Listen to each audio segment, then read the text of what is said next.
तो टेक्नोलॉजी की दुनिया में एक नई रेस शुरू हो चुकी है और दांव पर लगे हैं क्रिप्टो में रखे अरबों डॉलर्स। हम बात कर रहे हैं क्वांटम कंप्यूटिंग की और उस हलचल की जो इसने क्रिप्टो मार्केट में मचा दी है, जिसने हम सबको सोचने पर मजबूर कर दिया है।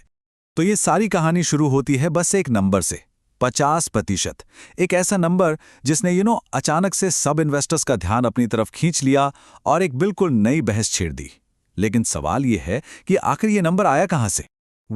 ये नंबर है क्वांटम रेजिस्टेंट यानी क्यूआर क्रिप्टो टोकन्स की कीमतों में आया एक जबरदस्त जंप। हुआ ये कि एक खास अनाउंसमेंट के बाद QRL और CEL जैसे टोकन्स में मानिए 50% तक का अनबिलीवेबल सर्च देखा गया। लेकिन सवाल अभी भी वही है, ऐसा अचानक से हुआ क्यों?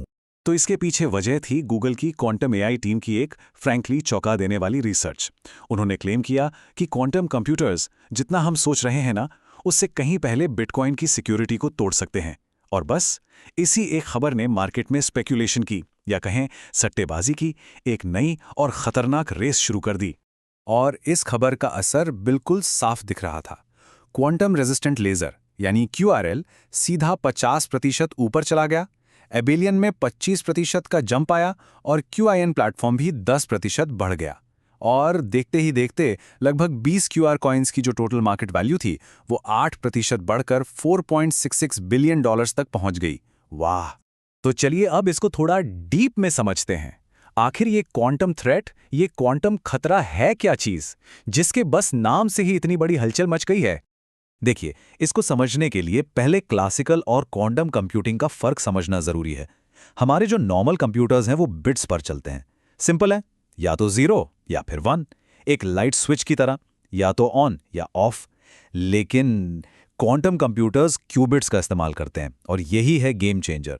क्यूबिट्स एक ही टाइम पर 0 भी हो सकते हैं और 1 भी, बिल्कुल एक स्पिन करते हुए सिक्के की तरह जिसमें हेड्स और टेल्स एक साथ हैं।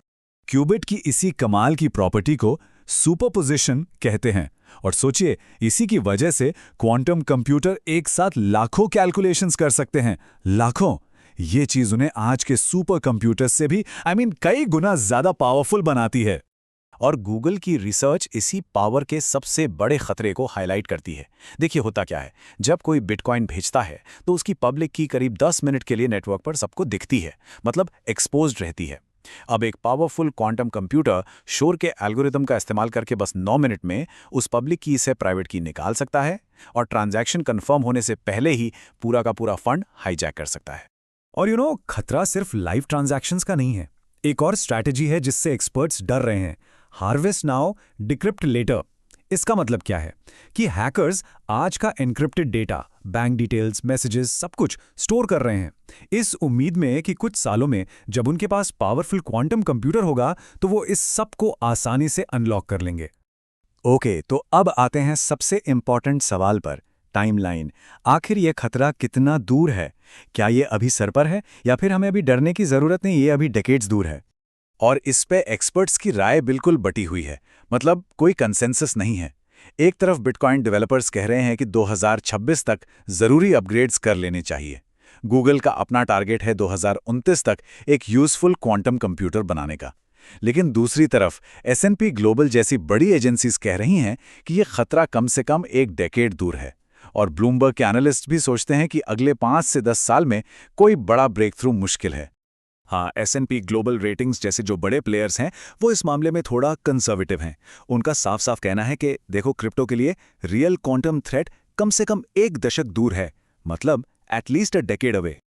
लेकिन फ्लिप साइड पर गूगल के रिसर्चर्स का एस्टिमेट वो काफ़ी डरावना है। वो कहते हैं कि 5 लाख से भी कम क्यूबिट्स वाला एक कंप्यूटर बस 9 मिनट में बिटकॉइन प्राइवेट कीज को तोड़ सकता है। और यही जमीन आसमान का फर्क है दोनों एस्टिमेट्स में, जिसने पूरे मार्केट में इतना कंफ्यूजन और डर पैदा कर दिया है। तो इस खतरे को देखते हुए आखिर इंडस्ट्री कर क्या रही है? अच्छी खबर यह है कि इंडस्ट्री चुप नहीं बैठी है। अब प्रॉब्लम से आगे बढ़कर सॉल्यूशंस पर काम हो रहा है और डिफेंस के लिए एक नई टेक्निकल रेस, एक आर्म्स रेस शुरू हो चुकी है। इस रेस में कई प्रोजेक्ट्स फ्रंट रनर्स हैं और सबकी अपनी अपनी खास टेक्नोलॉजी है। जैसे कि क्वांटम रेजिस्टेंट लेजर। ये लोग तो 2018 से ही इस पर काम कर रहे हैं। फिर है QAN प्लेटफॉर्म, जो क्वांटम सेफ स्मार्ट कॉन्ट्रैक्ट्स पर फोकस कर रहा है। और Zcash को तो देखिए, उसकी एडवांस्ड क्रिप्टोग्राफी के कारण उसे पहले से ही क्वांटम अवेयर माना जाता है। और ये फाइट सिर्फ कुछ आइसोलेटेड प्रोजेक्ट्स तक लिमिटेड नहीं है, इस बात को समझना जरूरी है। अमेरिका की NIST जैसी गवर्नमेंट बॉडीज ने क्वांटम रेजिस्टेंट एल्गोरिदम्स के लिए स्टैंडर्ड्स जारी कर दिए हैं। बिटकॉइन डेवलपर्स भी धीरे धीरे चेंजेस लाने का प्रपोजल दे रहे हैं। और सुनने में आया है कि इथीरियम फाउंडेशन ने भी क्वांटम सिक्योरिटी को अपनी टॉप प्रायोरिटी बना ली है। तो चलिए वापस मार्केट रिएक्शन पर आते हैं। जो क्रूशियल क्वेश्चन है वो ये कि QR टोकन्स में जो हमने रैली देखी, क्या उसके पीछे कोई सॉलिड फंडामेंटल्स थे या ये बस प्योर स्पेक्यूलेशन था? ज्यादातर एक्सपर्ट्स मानते हैं कि ये पिछला जंप सट्टेबाजी ही थी। क्यों? पहली बात, ये रैली फ्यूचर के खतरे पर बेस्ड है, इन टोकन्स की करंट यूटिलिटी या एडॉप्शन पर नहीं। दूसरा पॉइंट, बहुत सारे QR टोकन्स का मार्केट कैप और ट्रेडिंग वॉल्यूम इतना कम है कि इनकी प्राइसेस को मैनिपुलेट करना बहुत आसान है। और सबसे हैरान करने वाली बात तो ये है कि सेल्सियस जैसा टोकन जो एक कोलैप्स्ड प्लेटफॉर्म से जुड़ा है, उसकी कीमत भी बढ़ गई थी। सोचो। और ये चीज हमें एक बहुत इंपॉर्टेंट सवाल पर लाती है, क्या मार्केट एक दूर के एक थ्योरेटिकल रिस्क पर इतना ज्यादा फोकस कर रहा है कि वो अडॉप्शन, स्केलेबिलिटी और रेगुलेशन जैसी आज की इमीडिएट चैलेंजेस को कहीं इग्नोर तो नहीं कर रहा? और फाइनली ये सारी बातें हमें इस एक बड़े सवाल के सामने लाकर खड़ा कर देती हैं। देखिए, क्वांटम एरा आ रहा है, ये तो तय है। सवाल ये नहीं है कि क्या आएगा, सवाल ये है कि कब आएगा। असली सवाल ये है, क्या Web3 इसके लिए तैयार है या फिर ये एक ऐसा तूफान साबित होगा जो इसकी पूरी की पूरी नींव को ही लाकर रख देगा।